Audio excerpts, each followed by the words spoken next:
And you know, the truth is, this is actually my first live performance in my life in the country of France. I have played all over the world, but never France. This is my debut. And the band, we've never been to France together, so this is a special occasion. And Valentin and I were talking about it today. He said, you have to talk about it. I said, yeah, so I'm pretty excited.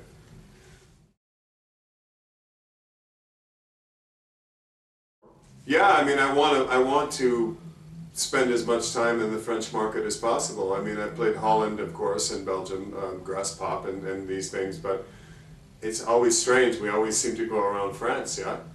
And there's so many rock and music lovers in France. I said, I've got to go there and present what I do, because I feel, it sounds crazy, but a little bit of a connection, because everybody tells me, you gotta play France, you gotta play France. So here I am.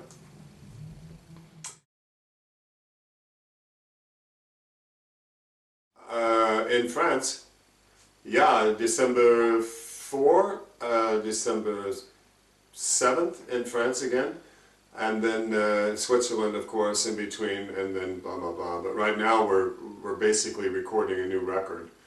And my manager, Valentin Labani, I just submitted 4 new tracks that are mixed by Riccardo Di Marossi, our bassist. He does all our producing, and Niccolo finished guitars the other day for these tracks, so I think we have about 12 more that we're working on. So I want to release another album. I released the last record in March, on the 1st of March, Baptized by Fire, and I would like to follow through maybe 1 year later, next March, for a new record. But we might showcase some of the new songs in some of these shows. I'm not sure. Depends on how the band feels.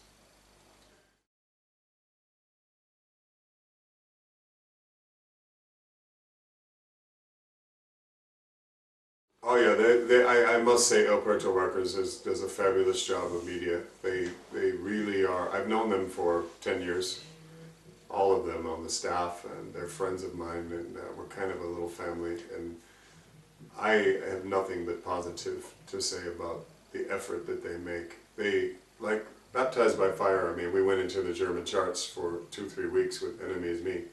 It was a first for me, being #1 for weeks at a time, and then after that kind of slowed down, then We've Lost the Fight became the next single, and it charted for a few weeks. So they did a really fine job at that, and they're really good with the press, the media.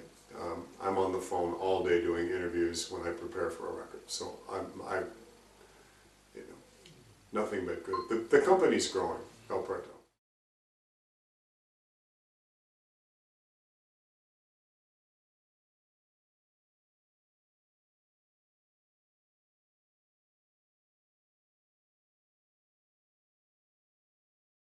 A team in each country for promotion. Ideally, that would be, I mean, back when I started making records, it seemed like that was kind of the mantra, the way it worked. They would have a media person for Sao Paulo, Hanover, Paris. A lot of, like with Accept, I remember we did, we were in Hamburg, I think, yeah. And it was actually an old SS historical building kind of thing, where Hitler did a lot of his crazy speeches. And I remember we spent 2 days in that building, and press from all over the world were scheduled. It was like 12-hour days, and it was each territory of the world. RCA, Epic, everybody organized it. They were flying in Americans. I mean, it was insane. I mean, I had translators, you know, Asian people. I couldn't, you know, of course they had an American translator with them. Insane. But I think the model with social media has changed that. It's a lot easier to access different countries. We do our own self-promotion, like every band. Instagram and everything, Spotify, we put all our dates live. We found that to be very productive, because a lot of people that stream our stuff, oh, they're playing here in my country tonight, and I just listened to it, I'm going. A good friend of mine recommended we do that. That's been very helpful. So that's changed from the 80s and the 90s, you know. I hope I answered your question there.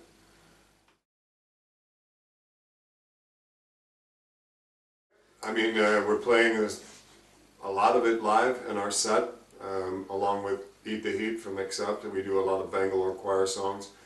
But the initial response was really positive. I mean, you're always going to have some people that don't like it. You know, let's say, for instance, you submit the record to a death metal media. They're going to hate your guts. You get a 1 out of 10. And then you call the media person, why did you submit that to them? They hate me. Press is press. And you go, okay. But, you know, I have been pretty lucky. I try to maintain a good relationship with the media. I mean, you know, like tonight, hang out and talk and not just go, I'm available, I have a new album coming out, and start calling my friends. I'll check in, Christmas, you know, birthdays, hey, how you doing? It's important. It's networking, you know, because we're all in this together. I mean, there's two kinds of musicians, right? The player and the listener. And the visual, there's three, I think. So, yeah, it was really, it was positive. You know, I'm always going to have the Accept haters in my life. I mean, and when I was in Accept, they loved me or they hated me. There was no middle. And when I did the UDO Steel Factory tour as the opener, Udo's management, everybody told me, play Eat the Heat, do your thing. Accept singer plus Udo. And that was eye-opening for me because a lot of people said to me, I hated your guts.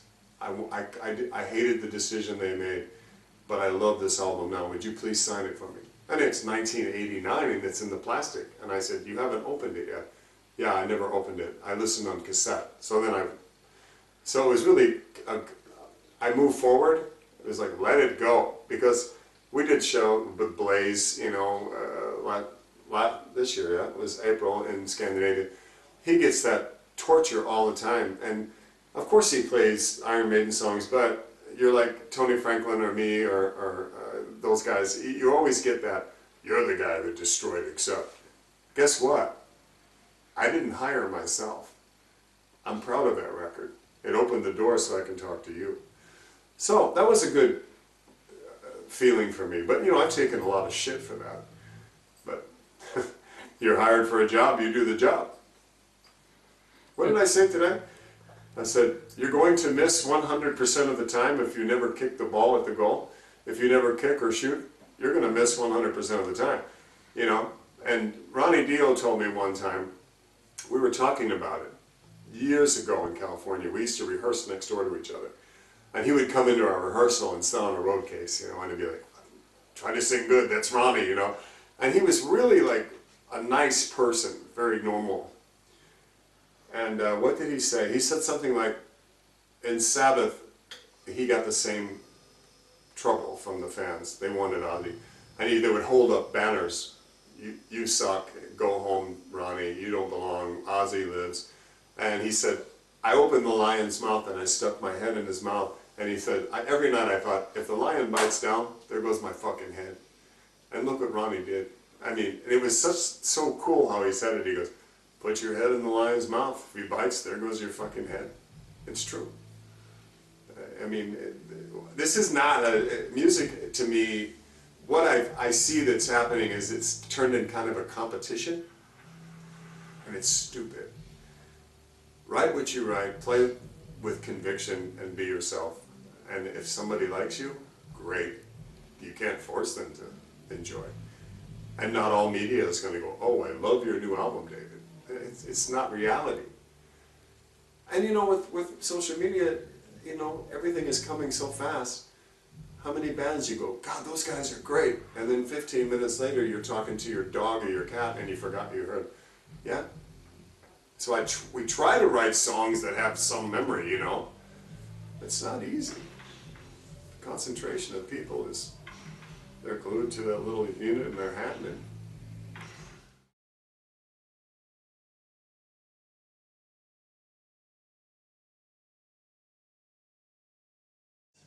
I don't like it. I mean, I really don't like the new mantra of the music business. I miss holding a vinyl and smelling it. I miss cranking it on my stereo and listening to the crackle of the needle. I haven't seen a new car in the last 10 years that comes with a CD player. Have you? I mean, it's like they do everything in their power to force the industry into streaming. Yeah? But the public, that's where they've moved, so they're streaming me. So in a sense, it's not as personal, the contact. Because when you go like the UDO tour, and a man walks up to you with a bag full of your albums that aren't opened yet, and said, I hated you, and holds the vinyl up, and he still has it, that's a special moment. Or when someone says, this album, let's say there was one guy that told me once he was going to commit suicide. But one song that I did with Bangalore Choir saved his life. How do you respond to that? You know what I mean? I looked at him and I said, I was crying, he was crying, and he goes, no. I go, I'm playing that song tonight. And he was holding the vinyl, and he was emotional. He said, that song saved me. And that I think is more real than streaming, in my opinion. But opinions are like assholes, we all have one, right? So it's a little hard to adjust to. I would hate to see music go completely digital, where there was no physical artwork and something to hold in your hand and look at real good art. Because that's another part of it that I like. I like seeing an artist create when I say, he goes, what are you thinking for the new album? What's your vision? I don't know what my vision is. I got this thought in my head. Well, let me try drawing that. And then they send you like 4 or 5 ideas and you go, oh, God, it's coming together. It's like everything's come together, yeah? It's like a magazine layout, right? You see the cover, no, that's not good. Let's change it. And you go, oh, that catches the eye. And then there are certain colors in rock and roll, black, red, and white, that seem to be the mantra, yeah? But I miss that, you know. Our guitar player, Niccolo Savinelli, does all of our video work. He's great at it. And he can take it and basically come to rehearsal and we build a studio and do a set, and then we'll go outside and we'll create. We're kind of self-contained. That's maybe kind of what you're asking me also with streaming. Bands are more self-reliant now. We don't have the $100,000 from Epic Records to make a video with 20 people on a crew and all of these carts and cameras and, you know, makeup people. You're on your own. And it's kind of cool that way. It's like the band's, we're making a video. You know, I like that part of it, but I'm fortunate to have these guys that are so gifted with this new technology. I haven't got a fucking clue how to turn on a phone, you know. And maybe just ask Ricardo. I mean, he looks at me like I'm from outer space because I'm like, how do you share this? And he's like, here. You know, that's a strange thing for me. That's a generation, you know, my age compared to theirs. So. Yeah, I mean, my generation, I have to be honest, you know, I cannot do Whitesnake sounding records anymore. I was criticized for emulating Paul Rodgers and David Coverdale. And you know what? They were right. I want to be more unique. So working with the newer age metal guys brings out something I wasn't aware of as a singer. I've actually been listening a lot. I hated Soundgarden because they killed my career. You know, Alice in Chains, I love them. I heard that Dirt album and I thought, oh my God, what's this? But you know, then I went to see Soundgarden live and it was like, who is this guy who looks like Jesus Christ that's screaming his ass off? Wow, there's something there. And then I saw Pantera and I went, I get where this is going. It still destroyed all the rock bands from the 80s, but now I'm gravitating back to 1991 and realizing how great Chris Cornell really was. Lane Staley, there's something. And the guy in the Rival Sons, I mean, that guy is amazing. There's something to that. So I absorb it. Plus my wife only listens to that, and my sons, so it's always on in the house, and then these guys in the car, it's like, so I think it rubs off on you a little bit. It's all based on the blues though. You know, let's be honest, rock and roll, if you can count to 4, you can play it, but can you play it good? And the blues had a baby boy, and what did they name it? Rock and roll. So, we're just trying to create a sound. Have I done that yet? I don't know. Have we done that? every day, it's a work in progress. It's love and hate for me. I love it and I hate it. But we were actually just speaking about merchandise the other day, last night, at the restaurant, and I think we're going to simplify the artwork for the cover, more rock and roll, and the t-shirts, not so, you know, Manowar-ish or something like that. That, you know, you make mistakes. I'm not going to say it's terrible. I mean, I've got other album covers that I hate. I thought they were great, and then when they came out, people asked me, well, why did you do this? And you're like, He asked me that question, you know, when you have to be honest. You know, it seems like some of the greatest metal albums that I've seen in my life have the most simple covers. Yeah. It's strange, isn't it? You got Eddie, you know, with Iron Maiden, that's their brand. The Chief, he's my brand. But you can go too far or you can go too far away. You got to find that middle where the whole band goes, and the management says, that's the one. And that's hard to do. Hard to do. Like your t-shirt, I mean, your hoodie, I mean, it's pretty basic, but it's rock and roll, right? Death metal. I mean, yeah, red, black, and white, yeah. But I like death and heavy metal. Yeah, it's red, black, and white. Look at the colors. No.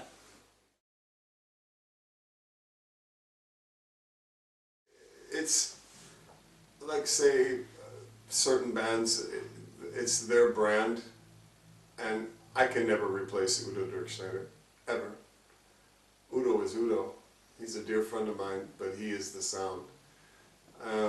So you're there, I hope, you know, doing your best, you know, your head's getting bitten off, and other bands that I was joining, it was never like I was a part of the band.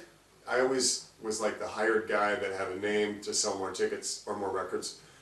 But I lived in that box of the way they operated. And I'm not a person that agrees with every idea. So when you express yourself, I don't like that. Let's try this. Oh no, we can't do that. It is this, and we cannot change this. And it's like, well, you've got a new singer. No, we must stay in that formula. That got boring. It's not a control thing, because that's why I have Valentin Labani managing me. I don't want to manage myself. I don't want to be on the phone 20 hours a day. You know, it's not my job. I mean, I'm a singer. I write songs, and that's freedom I feel now. You know, it's hard. It's not easy. And anybody out there that's doing this, they know exactly what I'm talking about. I mean, there's a million great singers on YouTube, and there's a million great musicians. Yeah, but can they play in a band? You know what I'm saying? I don't care how fast you burn the fretboard or how many notes you can hit more than me. Can you play in a rock and roll band? Yeah, you got tricks. Show me the bag with the rest of them. It's all about, when you're on the road, it's a whole different animal. What I created, do they like it? You can see it in their eyes. And you know, the one thing, if you feel that you're kind of losing that, smile. And they smile back. It's an automatic live connection. You know, you look at them and you go, and they go, ah. And that connection happens, and then you can start working the crowd and feel like, hey, this is working. Yeah. Because you don't know. Nobody knows what's in the universe with your songs. Yeah? There's always somebody out there that's going to hate what you say or do. I mean, and I don't care. I know who I am, and I'm happy. I'm happy being... I wouldn't call myself a solo artist, actually, right now. Because without these knuckleheads, I mean, Ricardo is in the studio 20 hours a day, and the good thing about the guys that I work with is I think I did something really good. Like the other day, Nicolo said, you know, on some of these demos for the records, I changed some of the notes. I hope you don't mind. I think it should go like this. A lot of singers, they don't like that. What I do is great all the time, right? Not true. But when you listen to the idea, when they pitch change it, you go, that is better melody. And then you sing it. It's not going to kill me. So I wouldn't really call myself a total solo artist, in a sense. Does that make sense? Because it's a group effort. I mean, I'm not on my own. I couldn't write myself out of a wet paper shit bag. I mean, you know what I mean? I need that energy. Like, you know, I'm feeling kind of sick, you know, for 3 days. Ah, perfect, my first show in France. You know, as a singer, if you catch the flu, it's terrifying. It psychologically mind fucks you. Like, can I do this? Yeah, you can do it. You sit in the car, you don't talk, you're exhausted, your body's run down. I got a job to do. Tonight I went on stage and did sound check. Everybody in the room was smiling, and I could feel it, and I said, I can do it. You know? So, and the band looks at you and smiles, and there's certain moments at sound check, and you go, this is going to be good tonight. You know. Knock on wood. Moba, let's rock. But,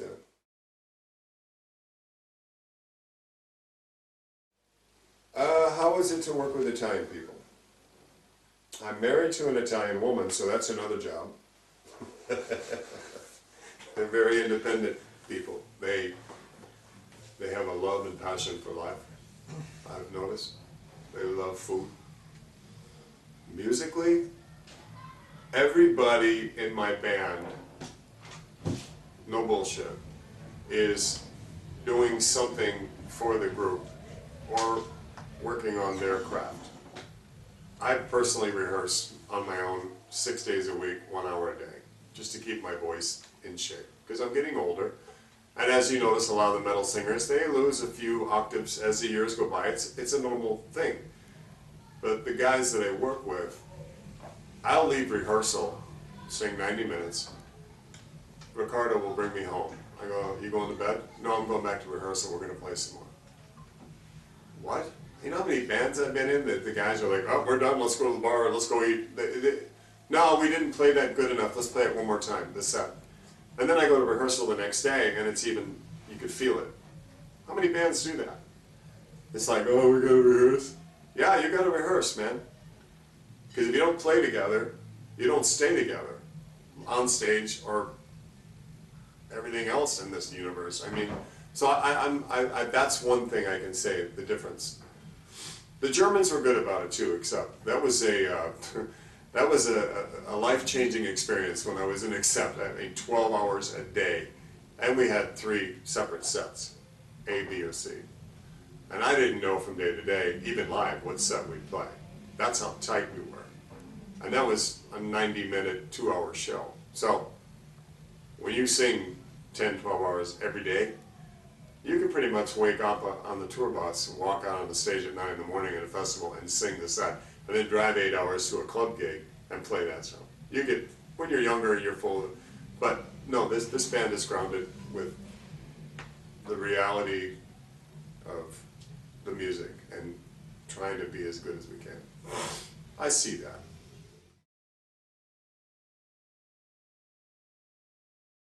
I don't know. Herman's focused on victory. I enjoyed my time, what we did. I honestly wanted it to go a lot further. It didn't really, a lot of things got in the way, you know, with victory and different tour plans and stuff like that. I mean, we made a great album together. I think he's a really good guitar player. He's a funny guy. But at this moment, I can't say yes, no. I'm focused on this. There's no problems between us. I mean, we respect each other. And we did Grass Pop this year. We did Czech Metal Fest. We did a lot of big shows together. And the crowd were singing along. They knew the songs. The merchandise was really good. I mean, in Czech Republic, I remember it was raining all day. And Nalo was, actually Joe Vino was playing drums with us, and he had to leave for personal reasons. So Nalo, our drummer in this group, came in and filled in to do the shows. And it was raining like crazy, and I'm thinking, no, I don't want to do this. And we went out on stage, and about 3,000 people came down to the front. And they're wearing garbage bags. You know, they're soaking wet. It's cold. And I thought, great. And then the lady says, okay, now it's time for the meet and greet. I said, nobody's going to be there. we went to the meet and greet and there was about 200 people. You know, it lasted an hour. It was fast because everything was wet. And I saw a lot of other big bands go sit at the meet and greet booth and nobody came. So we did something. Yeah. So yeah, there were some great experiences. I wish him, he has a great singer, Johnny Fontillo, a fantastic singer. I really like him, so, but I don't know. I'm here with my band. He's there with his band. We'll see.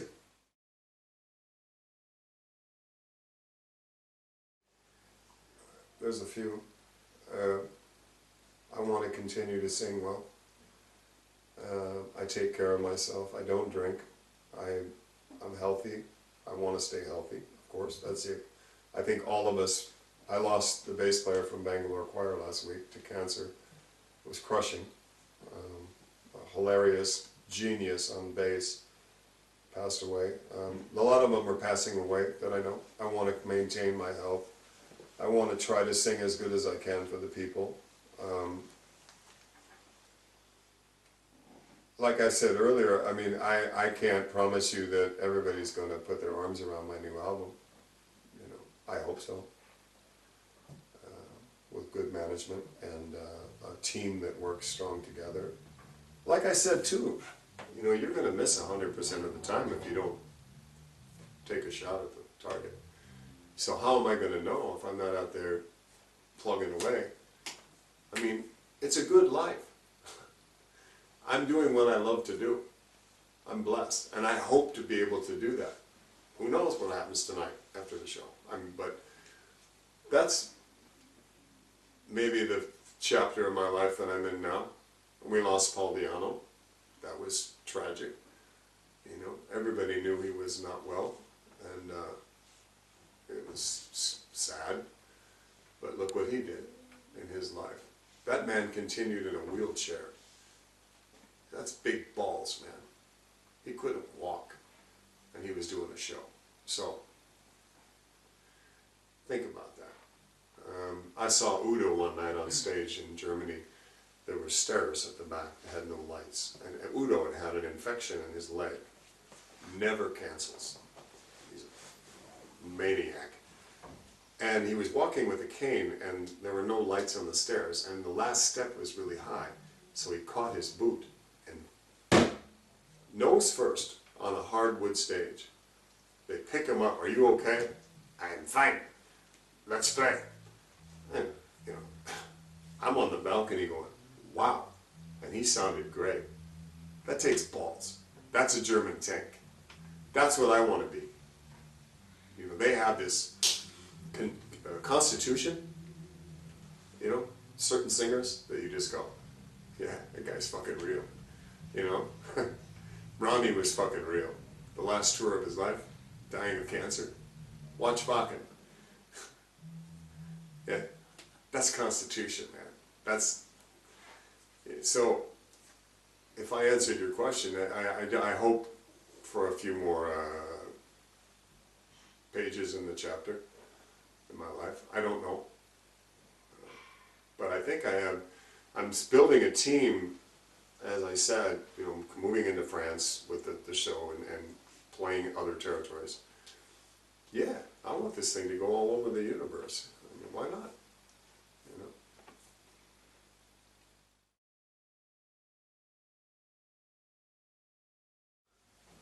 know? No, just thank you.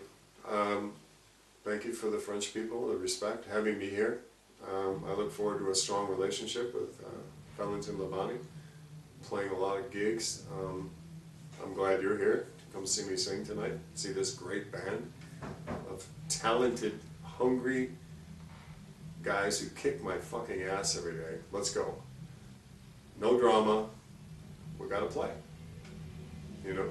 If you go back in time and you watch like some of the old players, where are they playing? In the corner, in a smoky room. Nobody's even listening. They're playing their guts out. Real rock and roll bands, okay? And they're still playing.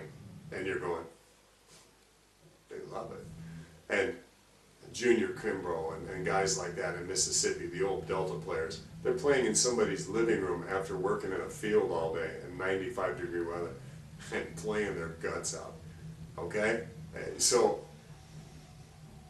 to me, that's special. And that's what I'd like to say. Because a lot of the bands out there, you guys, girls, don't quit. Go. What do you got to lose?